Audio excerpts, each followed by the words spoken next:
seu pai não? Não, claro, é para obedecer. Só que a mãe lhe deu uma instrução. Ele engana seu pai. Toma a bênção de Esaú para ele. A Bíblia Sagrada prova. A Bíblia Sagrada declara que se juntou Rebeca, que se juntou, aleluia, Isaac. Chama Jacó e diz: Jacó, vai para a terra da nossa família, vai para a terra de Labão, teu tio, irmão da tua mãe. O menino pega a bagagem dele e vai embora. Quando chega no meio do deserto, a Bíblia Sagrada afirma, aleluia, ele deitou no travesseiro de pedra.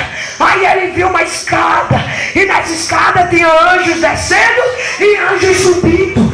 Eu creio.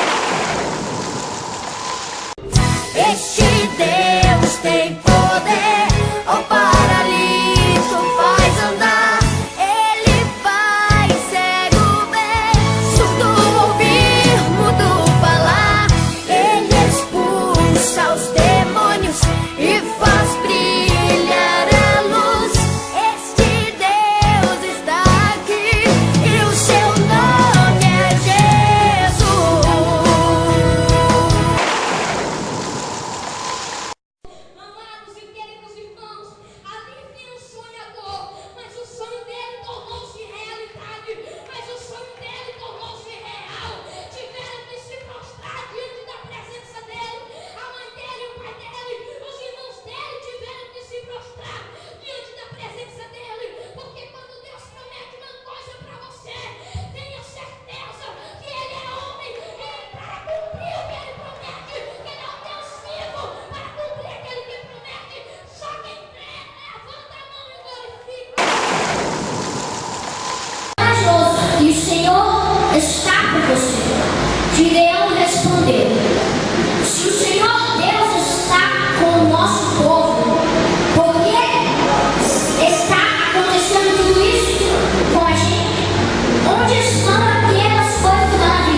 tempo faz que estás orando, e no milagre sempre acreditou.